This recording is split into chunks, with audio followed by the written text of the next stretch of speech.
streaming from Eldorado's. That is where we're with Matt Jones.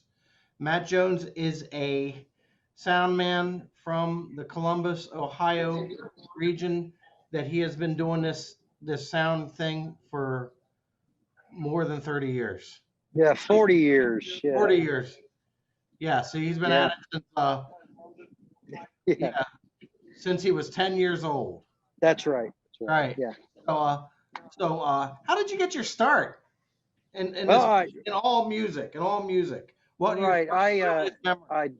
I started as a drummer. My older brother Evan was a drummer, and he taught me a lot of stuff. I started out in the music business as a drummer in a high school band, and then I saw that a big part of the money that we were making was going to the sound guy, and so I figured I was in the wrong end of the business, and so I hooked up with a guy named John Ferrante, who taught me a lot and paid me a little, and that's kind of how I got into it.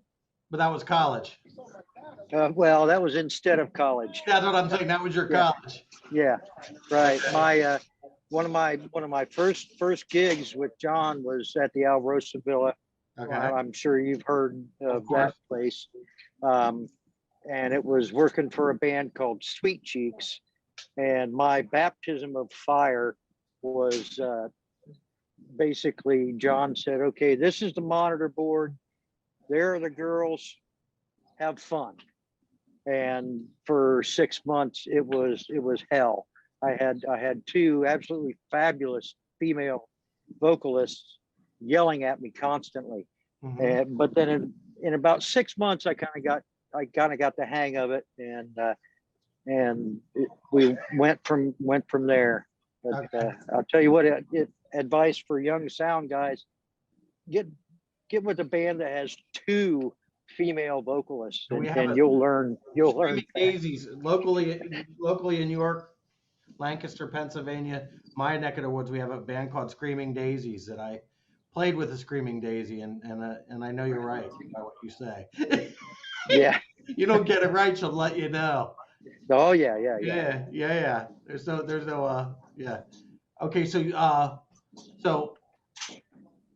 were you playing drums before that? You were doing? Yeah. I've been a drummer for 50 years now. Okay.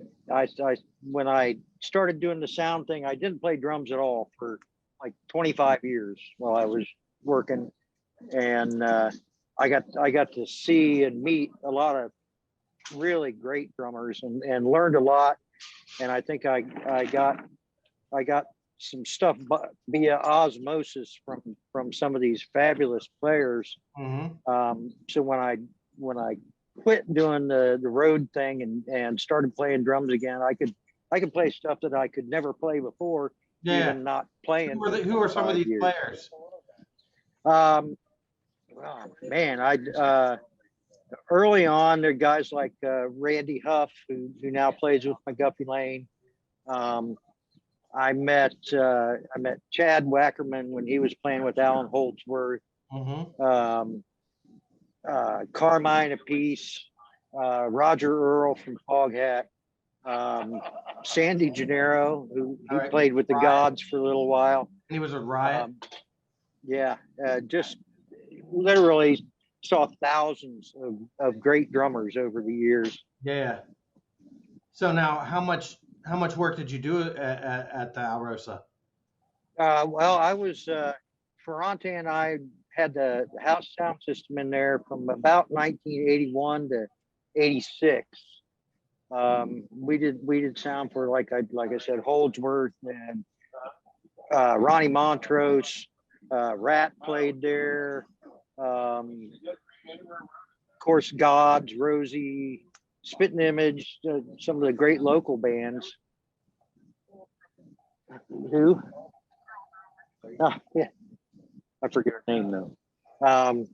Let's see. There's just tons of bands at the Alrosa. Lots of. Oh yeah, Mad Max. Yeah. Lots of good These are all good acts. some of these are names I've not heard before. How's that possible? Well, some of them are local folks. Yeah, There's a band that played there a lot called Strut from Detroit. I've heard of Their them, drummer, his name was Gunnar Ross, and Yep. he was like the That- penultimate showman when it came to drums. that's one of JoJo's Yeah, heroes, yep. which I'll be interviewing Thursday. Good deal. Yeah, So- a lot of the guys that you've already interviewed, Gil and Durzo, Mhm. Ricky Soga. You know, I remember Ricky Soga's first band. I think it was at a Rock Wars Battle of the Bands at Screaming Willie's. Okay, where so I I need met to see him. this footage. Yeah. I'm hearing about this footage from Joey C. Jones. I hear about it from Ricky Soga. Yeah, I remember Joey's first band. Yeah. I think Joey was 15 Okay. when I first met him. Yeah. You first met him as a sound man? Yeah. You were a sound man for him? Okay. Yep. You were at the ground level of a lot of people. Yeah. Careers of a lot of people. Yeah. A lot of the people that you've interviewed so far, I was probably at their first gigs. That is a different situation.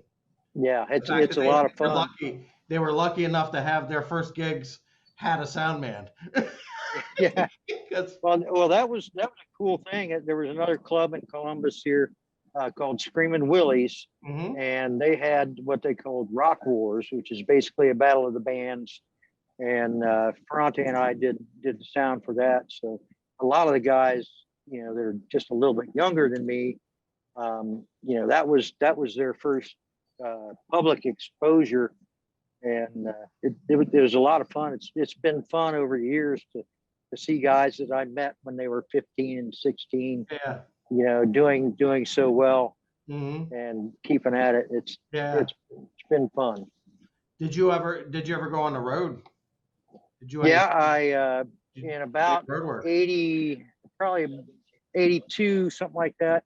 I spent almost a year in Nashville, or based out of Nashville, with a band called Memphis, and they were former members of J.D. Sumner and the Stamps, which was Elvis's backup group, backup vocal guys, and traveled a bunch around the Southeast, mostly with those guys, doing like hotel lounge gigs 4 nights a week, and huge bar tabs and all that. Did you have to own a PA system in order for that to?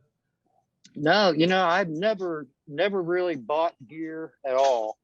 I've just been kind of a hired gun. You know, if somebody has equipment, I'll run it for them.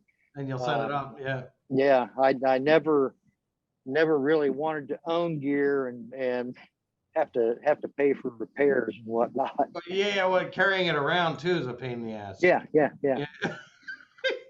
It's a, yeah. And then in let's see, that would be 93. I spent a year on the road with Jackal, working for Steve DiMatteo, doing monitors for Jackal, and that was a hoot. You know, we played everything from large dive bars in Arkansas to you know, the stadium where Pittsburgh Penguins play and Dallas Metroplex. Where was their center? Where was their center of? They were out of northern Georgia or southern North Carolina, that area. Okay. Yeah, I've seen Jesse James Dupree naked. More times than you care to, probably. Yeah. Yeah.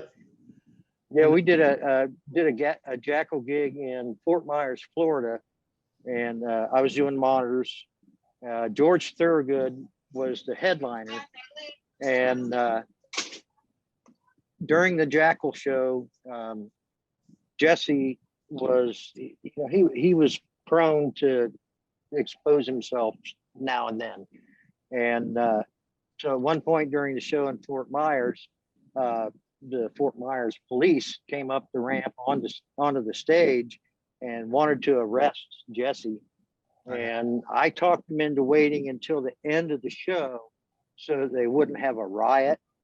And at the end of the show, Jesse jumped off the stage into a waiting car and sped away. And Fort Myers police wanted to arrest me, like an outlaw, for aiding and abetting or All right. whatever. But we talked them out of that. Okay. Everything was fine. Yeah. But at that same show, during Jackal's encore, Jesse used to have this goose gun shotgun with a mic clip welded to it that he used as a mic stand. And at the end of the show, Jesse always pointed this shotgun straight up in the air and fired off a blank round. Well, at this show with Thorogood, part of Thorogood's stage rig was it was all like a brick wall, looked like an alley, a painted backdrop, and he had these street lights hanging from the truss. And when Jesse fired off his blank round, it absolutely blew the crap out of one of George's light fixtures. And just so the sound of it. Yeah, that was just another day on the Jackal tour. It was always fun. Yeah, just the sound of it. Yeah. Wow. So you did Jackal when it was this is the 90s. Is that yeah, 93 was a Jackal tour, and when that tour ended, I came back to Columbus, and in the summer of 94 went to work for a band called McGuffey Lane, who has several albums, lots of albums. And I went to work with them. John Schwab was the leader of the band, and it was nice because McGuffey Lane traveled a little bit, but I was pretty much home every night, which was cool. And I was with McGuffey Lane for a little over 11 years. All right. It was probably my longest running gig. Okay. And I can't say enough about how great those guys treated me. It was like a family. That is wonderful. That's what we all hope for. That is what we all hope for. Because they have to also understand, and they do. That without you have the power to make them sound good or make them sound bad. Yeah.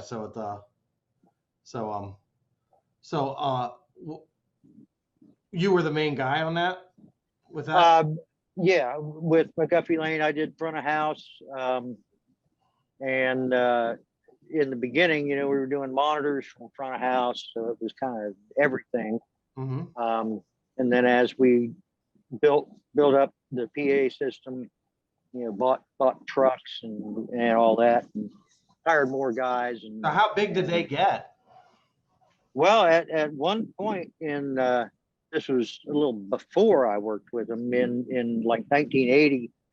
They were on Atco Records, and Atco needed a Southern rock country kind of act, and Alabama was on that label also. And so Atco had to choose between Alabama and McGuffey Lane, and they decided to go with Alabama, and those guys, became huge. big, huge stars. But yeah, McGuffey Lane, I think in 1980 had a song in the top 5 on the Billboard chart, and then to this day they're still drawing huge crowds. In the Ohio area. Okay, so their circle is about what, 100-mile radius or something? Yeah, something like that. I mean, they've gone. McGuffey Lane went to England a few years ago for a private party. Somebody wanted McGuffey Lane to come to England, so they did that. That was after I left. But yeah, they get around a little bit still. Yeah. Why'd you end up leaving? Basically, just kind of got a little burnout. It was a long time. A lot of hotels, and I was just kind of ready to settle down a little bit. All right. All right. Okay, so after when you would come back home from these lengthy like tours, what would be your hometown uh, place that you would come back to? Um, well, for quite a while, I stayed kind of out of the music scene. I was, um, you know, I was content to just kind of hang out and got a real job Okay. and didn't do a whole lot music wise. Okay. Um, worked on semi trucks and How do you do that? didn't well when I was in high school I went to a vocational program for diesel mechanics Okay. and so that's I had that to fall back on and did that off and on while I was doing the roadie thing as well. It's Uh-huh. just another thing that's fun to do. Yeah, yeah. Why? Yeah. Did you ever work for money? I never really worked for money.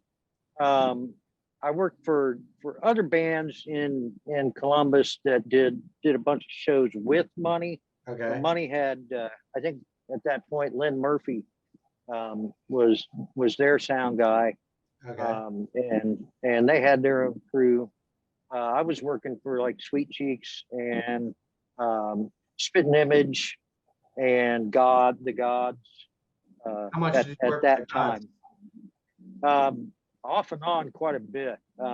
Did a bunch of shows on the Mongolians tour. That's Okay. easy to say. Um, that's when Freddie Salem from the Outlaws was in the band, and Mark Chatfield was in that iteration of the Gods for a This while. was Eric, of what years course. are we talking? It would have been like 85, 86, I think, Okay. was the Mongolians era. Okay. Okay. Lots of fun with that band too. Did you are you friends with any of these guys to this day?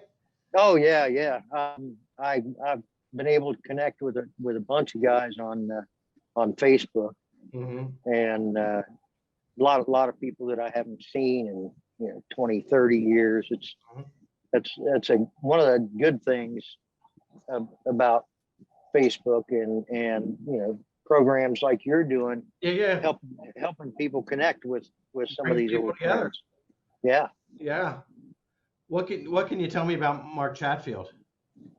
Um, well, great player, really, really nice guy. I don't want to get into too many stories You because don't have to. Yeah.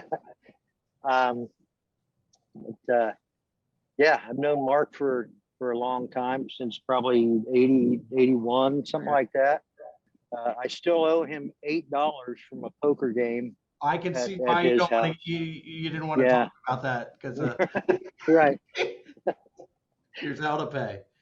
So um so what are you doing these days? These days, I'm basically as little as possible. I'm Is that that's by hosting. is that by design? Yeah, yeah, Okay. yeah. Okay.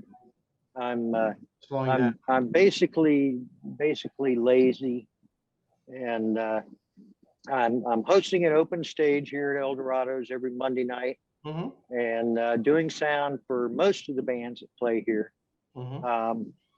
It's a small, intimate venue, and it's kind of good to be the king of El Dorado's, but I don't go out of here very much just because I'm old and lazy. All right. All right. So do you play drums anymore? Yeah, I'm when I host the open stage, I set up one of my drum kits, and if I don't get enough drummers to show up, then I have to play all night. But yeah, I still enjoy playing drums. I collect drums. Yeah.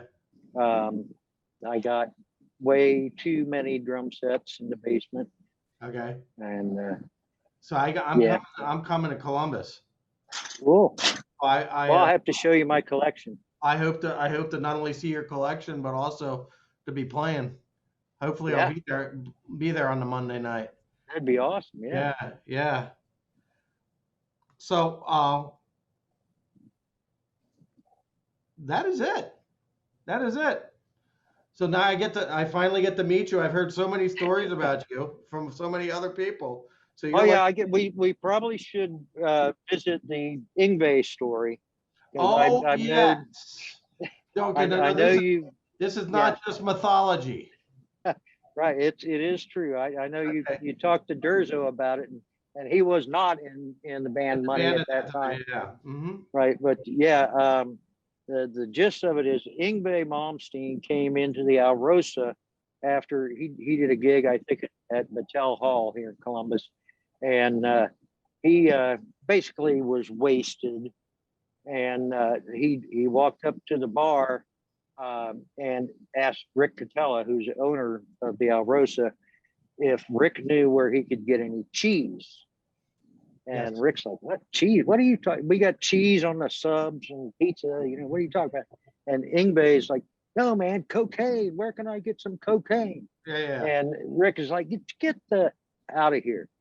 And so Ingve, he's probably dressed in his stage clothes, I bet. Yeah. Oh yeah. Yeah.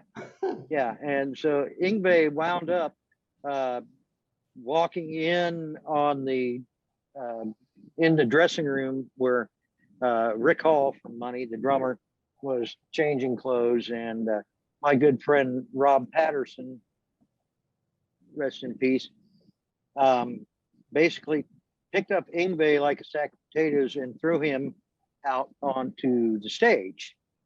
At which point, that's when I met Ingve, and so we escorted him over to the back door at stage right, and our mutual friend Mike Geezy fairly gently helped Ingve out the back door with another sack of potato toss. Kind of, yeah. But yeah, that's the Ingve thing. It's not a myth. He really showed up and really was that big of an a-hole, and got thrown out. I think it's drugs and being drunk and being, that takes its toll on people. Yeah. It doesn't bring out the best in you. That is true. Makes me a superhero. No, I'm kidding, of course. I'll drink to that. Yeah, right. Alrighty. So good to meet you, and good to meet you, Rod. Thanks for having me. This will be we'll do this in real time. Yeah, sounds good, man. Anytime. In a month. Yeah. Ready? Sounds good. Okay, thanks so much. Thank you, man. Hello, everybody. Goodbye, everybody.